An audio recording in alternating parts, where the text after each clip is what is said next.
Bonne fête, même si c'est un peu difficile de voir qu'aujourd'hui est un jour de grande joie, de grande fête, etc., alors que nous sommes coincés entre une opération commerciale reprenant quelques vagues bricolage d'origine plus ou moins irlandaise où j'ai pas très bien compris le mode d'emploi en dessous des citrouilles, et un autre jour, demain, qui lui sera consacré à la prière pour tous les fidèles défunts.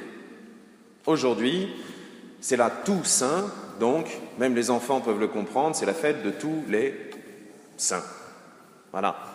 Mais avouons-le, c'est pas toujours facile de dire ce que c'est qu'un saint, et c'est pas toujours facile de l'imaginer. En plus, on va être honnête, c'est pas du jeu, mais ceux qu'on a là sous la main, eh ben, ils sont un peu exceptionnels. Regardez, moi je suis juste à côté de Padre Pio, et il va falloir que je me convertisse encore pas mal pour faire ne serait-ce que le millième de toutes les grandes choses qu'il a faites. Et je parle même pas des miracles, hein. Je parle juste humainement, sacerdotalement parlant. Alors, vous inquiétez pas. Les saints, enfin ceux qu'on connaît, ceux qui sont un peu en première ligne, en première page, c'est un peu des cas particuliers. Ne vous inquiétez pas, on a tous notre place et c'est possible pour chacun. C'est même plus que possible. C'est notre vocation à tous. Permettez-moi une comparaison qui vient de mon père spirituel. Il disait que quand on regarde,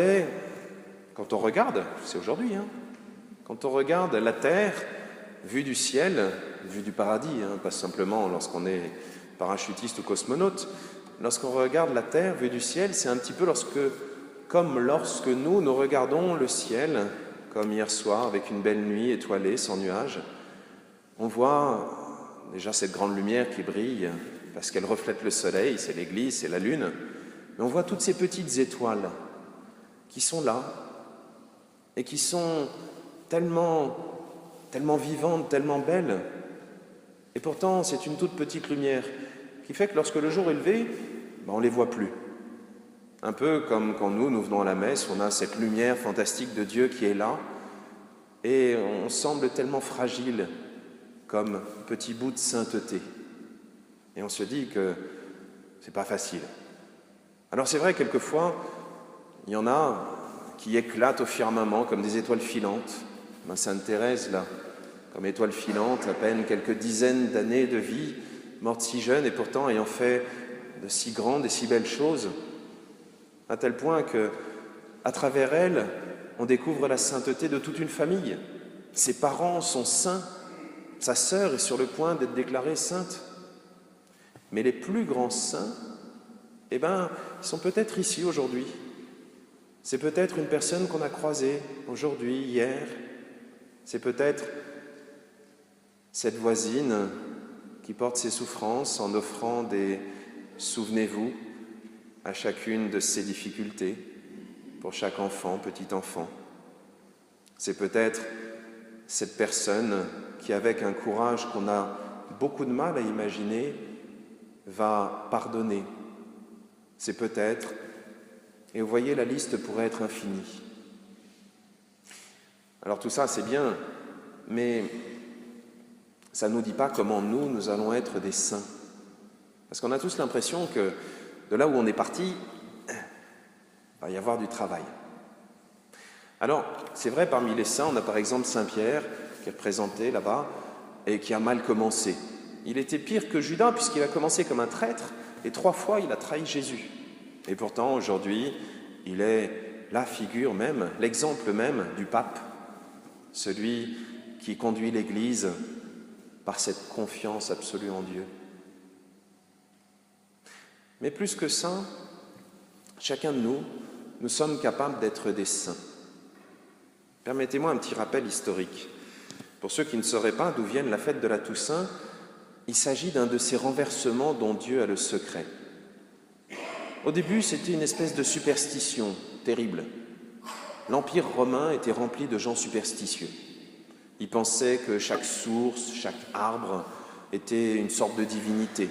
Et ils avaient des dieux, mais par milliers. Il y avait un Dieu pour les hommes, pour les femmes, pour les voleurs, pour les bandits, il y avait pour tout. Et comme ils étaient un peu superstitieux, et qu'ils avaient construit des temples pour chacun des dieux, ils s'étaient dit peut-être qu'ils vont être jaloux là-haut. Alors, un des derniers temples qu'ils ont construit, c'est un très beau temple, et ils l'ont dédié à tous les dieux. En grec, ça se dit le Panthéon. Et si vous allez à Rome un jour, vous verrez, c'est une construction absolument incroyable, qui est ronde, avec un oculus, un trou tout en haut, ouvert vers le ciel. Et au fur et à mesure, tous les temples de Rome, au fur et à mesure que les Romains se convertissaient, tous les temples sont devenus des églises.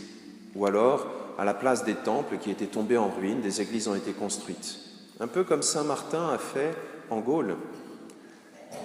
Et quand ce dernier temple a avoir été fermé, parce qu'il n'y avait plus personne pour croire à ces superstitions, le dernier temple qui a été fermé, c'était justement celui du Panthéon. Et lorsqu'il a été transformé en église, ceux qui l'ont transformé l'ont dédié à tous les saints. Attention, pas parce que tous ces saints que l'on ne connaît pas seraient des sortes de dieux qui peuvent nous porter malheur ou bonheur. Non, je ne parle pas de jouer au loto aujourd'hui. Non, tous ces saints qui sont là-haut sont auprès de Dieu. Et justement, parce qu'ils sont auprès de Dieu, ils peuvent, comme un enfant qui est là et qui tire la manche de sa maman, lui dire « S'il te plaît, est-ce que tu peux ?» Voilà.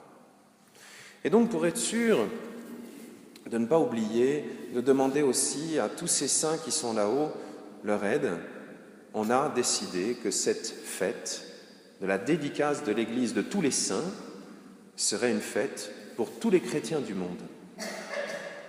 Alors tout ça, ça ne nous dit toujours pas ce que c'est qu'un saint. Pour comprendre ce que c'est qu'un saint, il faudrait regarder une jolie famille. Une famille dans laquelle, à cause de l'amour des parents, les enfants sont capables non seulement de s'aimer, mais aussi d'aimer les autres. Alors qu'entre frères, sœurs, on ne s'est pas choisi et que quelquefois, on a des défauts. Mais à cause de l'amour qu'on a pour notre père, notre mère, eh bien, cet amour-là rejaillit sur nos frères. Et là, vous commencez à comprendre, puisque nous, comme chrétiens, nous appelons tous Dieu notre Père. Lorsqu'on sera au paradis, on sera capable de l'aimer parfaitement. Et on sera capable d'aimer parfaitement nos voisins. Et là, c'est vrai que ça fait un peu bizarre, parce que quand on se retourne vers ses voisins qu'on n'a pas choisis ce matin, on se dit « Attends, mais je ne le connais pas. » Ou alors, je le connais trop, et je connais ses défauts. Oui. Et on va même les découvrir tous, les défauts, quand on sera là-haut. Toute la vérité sera faite. Mais surtout, quand on sera là-haut, on découvrira toute la grandeur incroyable de l'amour de Dieu. Finalement, le paradis, c'est un petit peu comme des enfants qui savent qu'ils sont aimés et qui, à cause de ça, essayent de répondre à cet amour, de vivre de cet amour. Et ce paradis, il n'est pas simplement pour un jour, il est déjà pour maintenant. Lorsque, comme chrétiens, nous acceptons de voir en chaque être humain que nous croisons une personne que Dieu aime, alors nous avons fait le pas le plus important pour que le paradis puisse déjà s'enraciner maintenant, dans notre temps, dans notre vie, dans chacune de nos âmes. Alors que tous les saints du ciel nous aident à vivre des gens chrétiens, c'est-à-dire en osant imaginer que nous sommes faits pour aimer. Amen.